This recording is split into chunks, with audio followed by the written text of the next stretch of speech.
If you're looking for a fresh place to start your next build in Cities Skylines 2, this is the video for you. Today, we're highlighting some of the very best community-made maps released this year with a real variety of locations and difficulty levels. We'll look at everything from a vibrant Colombian coastline, to the wide open US plains, and even a scenic Italian alpine setting with steep valleys and dramatic terrain. Some of these maps are beginner friendly with plenty of flat, buildable space, while others will offer a little bit more complex layout and present unique terrain challenges for even the most experienced of players. No matter what your playstyle or skill level or taste in maps, there's something here worth exploring.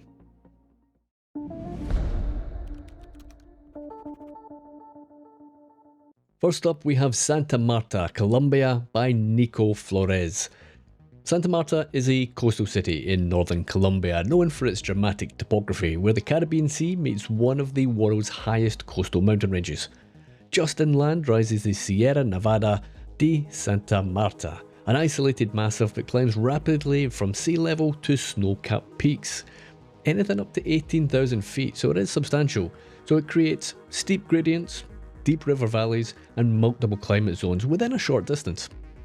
As we take a look at the stats for the map itself, we have a European theme and the climate is fixed between 23 to 33 degrees Celsius. The latitude, as you'd expect, is set at the equator level and the building area is reasonably substantial at 31%. All of the outside connections are covered: rail, train, sea, plane, and electricity. As we spin round the map, you're going to see that perhaps it's not quite as easy to build on as first impressions may seem. As you approach the mountains towards the back of the map, you can see that the terrain actually starts getting steeper and steeper. This will provide a challenge if you want to build a truly large city on this map. That said, if you stick to the coast, the topography is significantly flatter and it shouldn't really pose any significant challenges. The map maker has included quite a bit of the road network in the map straight out of the wrapper for you guys, so if you're somebody who struggles to get started, that can be a real help. Of course, if you're an experienced builder and you prefer to have full control over the roads, well, that's what the bulldozer tool is for. You can quite easily get rid of all of that and obviously have the roads just exactly the way that you prefer. For me, this map kinda reminds me of Turkey on the Aegean Sea coast. It is perhaps a little bit too green for that, but of course if you're playing with mods there are ways around that and you can perhaps maybe put on another theme to fit it better. Either way, I think if you choose this map, you're going to have a good time creating a good looking city.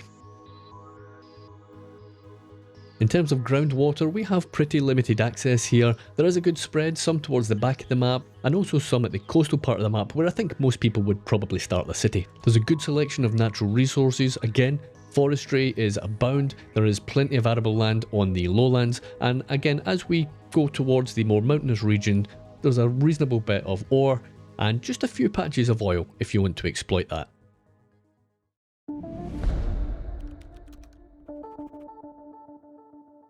The Ottowa-Montreal Corridor in eastern Canada is defined by relatively gentle but strategically important topography, shaped by ancient geology and glacial processes. The region follows the broad valleys of the Ottawa River and the St. Lawrence River, which create natural transportation routes and fertile lowlands known as the St. Lawrence Lowlands. Elevation changes are fairly modest with rolling plains, river terraces and the occasional rocky outcrop. Taking a peek at the stats here, we have a North American theme again, as you would probably most likely expect. The climate is quite varied, so between -19 in fact and 28 degrees. A northern hemisphere latitude and building area of 89%, so there's a huge area to build on here, really without any topography that's going to hold you back. We don't quite have a full collection of outside connections. We have road, air and electricity, so if you want to add the trains then of course you would need to add them yourself. Now although I would say that this map is very much a beginner friendly one, there is in fact grids laid out already to help you get an idea for development. It's not to say that it's a boring map. The thing's beautiful, there's some lovely work alongside the riverway as you can see here. The mapmaker's obviously taken some care and some time to get these features in here, and I do appreciate some of the tree work that we have towards the back of the map. That said, they've also put in a couple of really nice interchanges, which I like to see of course as well. Of course everybody's different in that regard. Some people will prefer to have all of the road networks done for them already and some people will prefer to have absolutely nothing at all. One thing I think we can all agree on is that if the roads are going to be done, it's really nice to see them done at a high level. Groundwater availability, I would say, is abundant on this map. You will have absolutely no issues finding a place to get hooked up. Forestry really does feature heavily on this map, certainly as we get towards the water. As we head back towards the back of the map, you'll see that we do have some ore. I think we have some oil back there, it's a little bit hard to see, and obviously we have plenty of arable land where you can get all your farms up and running and get your city fed.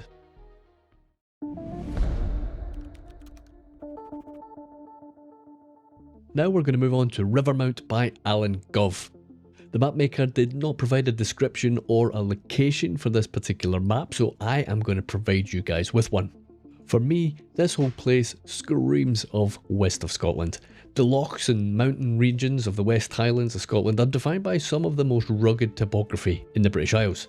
Shaped by ancient tectonic forces and repeated glaciation, its long, deep freshwater lochs and sea lochs that cut inland from the Atlantic occupy glacial carved valleys, and they're often flanked by steep-sided mountains and narrow ridges.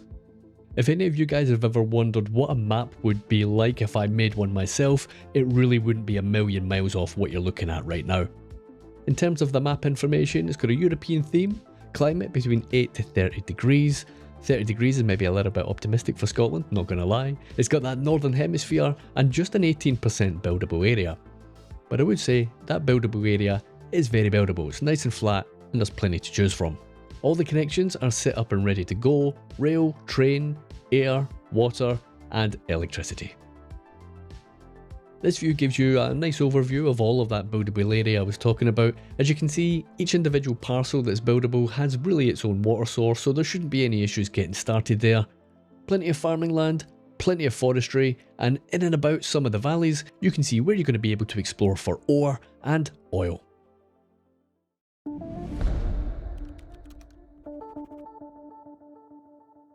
Now we have Banff by ShaneBuilds. Now, Banff National Park in Canada is dominated by classic Rocky Mountain topography, where sharply uplifted peaks, deep glacial valleys and turquoise lakes create a highly vertical landscape.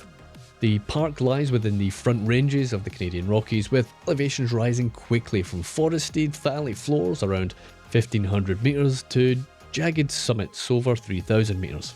My initial reaction to this map when I first loaded it in, well, I'm not going to repeat it because I don't want this video demonetized. It is stunning. It is without doubt one of the very finest maps that we've ever seen in Cities Skylines 2. It's utterly incredible, jaw-dropping, just spectacular. I don't know what other words I can use to describe this thing. It is that good. In terms of the map info for this one, it's a North American theme. Climate can vary between -4 to 15 degrees, a northern hemisphere latitude, of course, and the building area is a very reasonable 24%. Actually a higher number than I expected it to be when I first looked at the map. All of the outside connections are present on the map straight out of the gate, and there are abundant natural resources included. You might find on a few of these maps we have a little bit of flickering going on. I couldn't quite find the setting that was causing that, so apologies if that's a bit annoying. I did try my best. In terms of the water, we have a nice distribution here. It's in every part of the buildable map, and in terms of the resources, we have a really good mix of forestry and farming, and where it makes sense, you can see that there's just a couple of areas there where we have some of the ore. I didn't quite find the oil. It might be tucked in there somewhere. It has to be because it's on the city stats, but somehow I've managed to get some cinematic shots of the resources and I didn't include the oil in it. But I'll let you guys explore it. Hugely popular map, 50,000 downloads on there already, so I know plenty of you guys have got it already, but if you don't, go and grab it.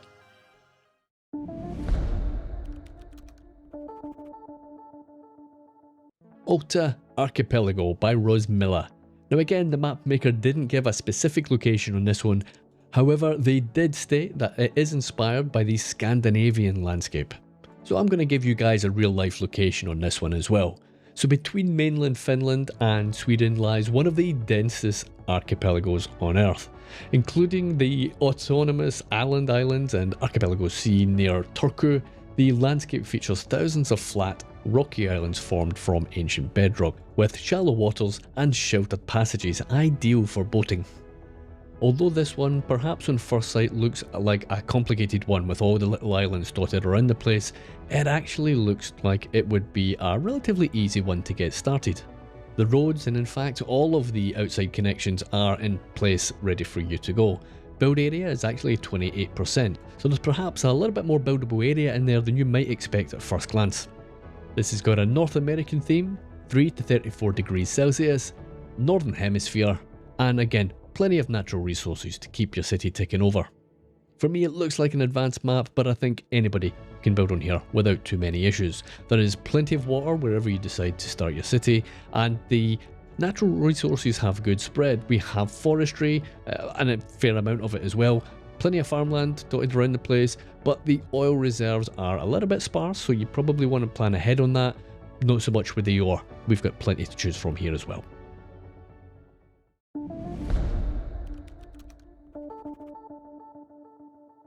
Zhaoqing by Greenblog. Zhaoqing is located in southern China. It features a landscape defined by dramatic karst topography combined with river plains. The city itself lies around the Zhaoqing River, where relatively flat, fertile lowlands support urban development and agriculture, but the terrain quickly transitions into steep limestone hills and isolated peaks. That said, there is plenty of buildable area on this. It's a very healthy 43%, and unlike any of the other maps that I've included on this list, it has an entire network planned out in the city. So if you're new to the game and you are struggling just to get roads done and you just want to build something, I think this is probably your best bet from any of the recently uploaded maps. It's got a North American theme, 11 to 27 degrees climate, latitude is equatorial, and all of the outside connections are there for you already. I should note that the map does have required content. It says that you need bridges and ports to load this map, so do keep this in mind if you decide to give it a try yourself.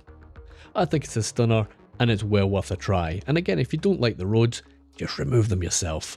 Plenty of water availability down here, and as you can see, there's a vast amount of natural resources to choose from. The mining resources seem to be fairly concentrated on the left hand side of the river there, so do keep that in mind as you plan your build out.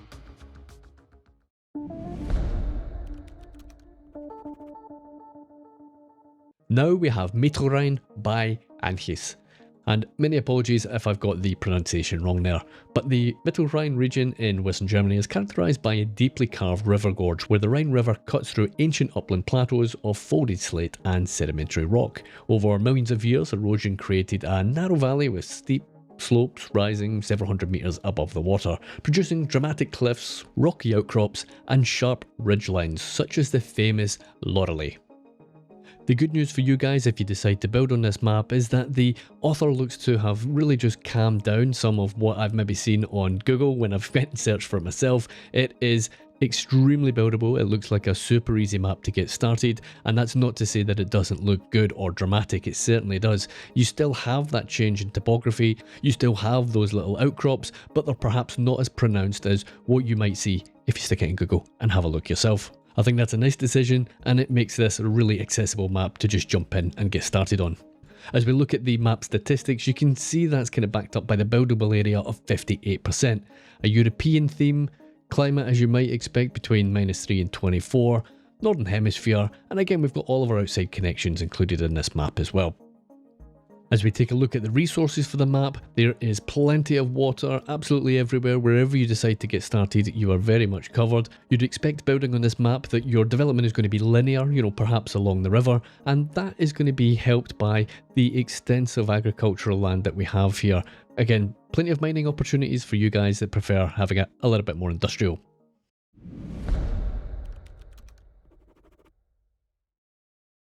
Glacier by Senshiniji. Glacier is located northeast of Seattle in the foothills of the Cascade Range.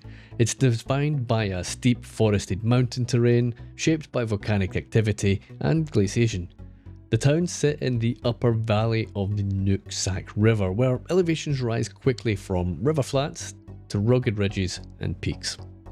This is a really challenging map. As you can see here, there is precious little flat space, and in fact as we look at the stats themselves, we've got just 9% buildable area. It's North American, Northern Hemisphere, climates between 3 to 21 degrees, and we just have one outside connection, a single road. This is very much in the advanced category for me, I would say. I think any beginner picking up this map will really struggle to get the topography under grips. However, that said, if you've got a bit of experience, this beautiful map is well worth a look. Now with such a small buildable area, it kind of begs the question, what are you going to build on this map? Well, you're not going to be building a really large city. I certainly wouldn't recommend it, but rather if you're one of these players that are looking to build, smaller towns, perhaps, logging communities, mining communities, something on a really small scale, then, and perhaps, with a lot of detail, I think this is a great choice. It's beautiful. The water availability on this one is really confined to the very peak of the mountains and within the very bottom of the valleys below. Resources are a little bit limited here. You're going to see that agriculture is in the main valley only. We have some really hard to reach places here where we have some of the ore. You're going to need to be inventive with some really windy, mountainous, dangerous roads to go and access that. So again, really challenging, but again, it should be a fun one for somebody who is well used to the game mechanics and well used to having a bit of a challenge.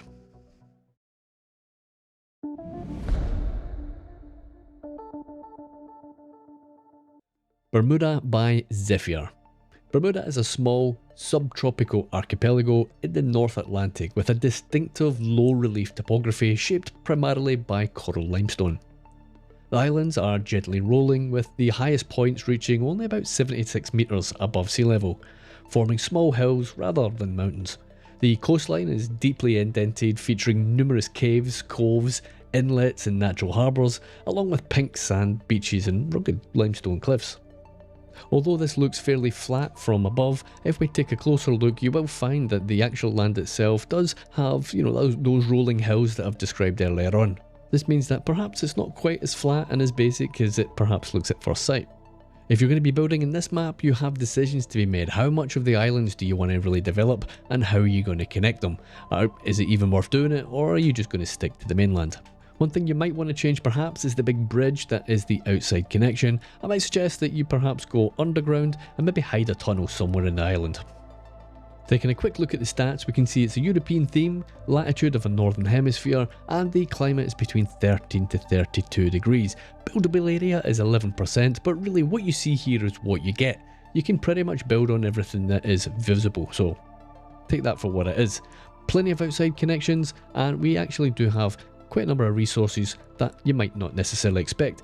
Keep an eye on the required content, however, on this one. It does require the San Francisco set. I'm assuming it's for that big bridge, so keep that in mind. There's very little in the way of groundwater, so that might be a bit of a challenge if you decide to play that way, and resources are very limited, so you're going to either have to plan your extractor industries very, very carefully, or you might want to grab some mods and perhaps add a little bit more natural resource to the island itself. That decision of course is completely up to you, whatever you prefer, but again, it's another major consideration if you're going to be playing on this map a little bit longer term.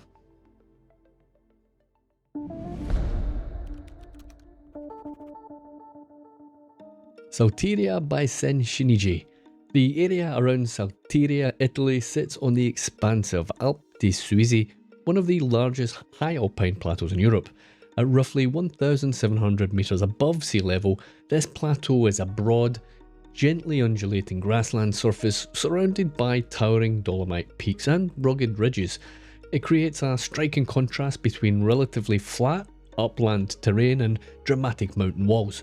Now, if you thought that perhaps the Glacier map that we looked at earlier by the same author presented a bit of a challenge, I would argue that this one is perhaps an even bigger challenge. Having a look at the map info, we can see that it's got just an 11% buildable area, and I would potentially argue as well that that 11% is perhaps generous. It looks less than that. This is a European map, Northern Hemisphere, and the climate, as you might imagine, in an alpine area ranges between -11 and 17 degrees. There's only one outside connection on this map, and that is a road. I would really struggle to see how you're really going to connect any other transport method coming in or out of the borders of this map. One thing I really like about this map is that it is really super unique. There are precious few maps that really feature buildable high terrain, and this one really I think is perhaps maybe one of the only ones I've ever seen. Super unique, super challenging, but ultimately I think you can get an outstanding result out of this map if you're prepared to take on the challenge of the topography. One thing that won't be a challenge is finding water in this map. There is plenty of it. In terms of the natural resources then, they're actually spread out perhaps in what you can describe as difficult places. If you have a look at the main plateau, there's nothing there, but rather you have agriculture that's out towards valleys, where really you would need access roads going down to, and then you've got some of the ore deposits, which perhaps might be a little bit challenging. Maybe not so much the one near the plateau, as you can see, that's flattish, but the other ones are fairly mountainous. So again, extra challenges posed by the topography on this map.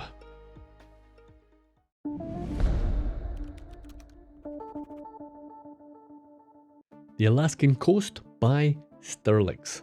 The Alaskan coast stretches along the northern Pacific and the Gulf of Alaska, characterized by dramatic, rugged topography shaped by tectonics, glaciation, and ongoing coastal processes. Steep mountain ranges like the Chugach and the Alaska ranges rise abruptly from the ocean, often cloaked in glaciers, snowfields, and dense temperate forest. Deep fjords and inlets such as those in Prince William Sound cut far inland and created by glacial carving that really carved U-shaped valleys now flooded by the sea. This North American Northern Hemisphere map can vary in climate between -13 and 33 degrees. The buildable area is just 18%, but the buildable area itself presents a really dramatic backdrop for your city. All the outside connections are there to be found, and I reckon this is a real nice map for beginner and intermediate alike. The only real downside on this map is that it does lack any topography outside the immediate buildable area, so that's maybe one thing I'd like to see if the map maker decides to make more maps in the future. However, this one really did get my imagination going. This is definitely a map that I could see myself building on if I'm looking to start a coastal city. That backdrop is just a stunner. Remember, the buildable area on this one is quite small, so although there doesn't look like there's a huge amount of water to choose from, the actual building area is pretty much well covered. Much like in some of the previous maps we've seen, we've got some challenging area where you might want to mine some ore, but there is on the lowland plenty of farming land and of course plenty of forestry around perhaps some of the slightly higher areas of the map.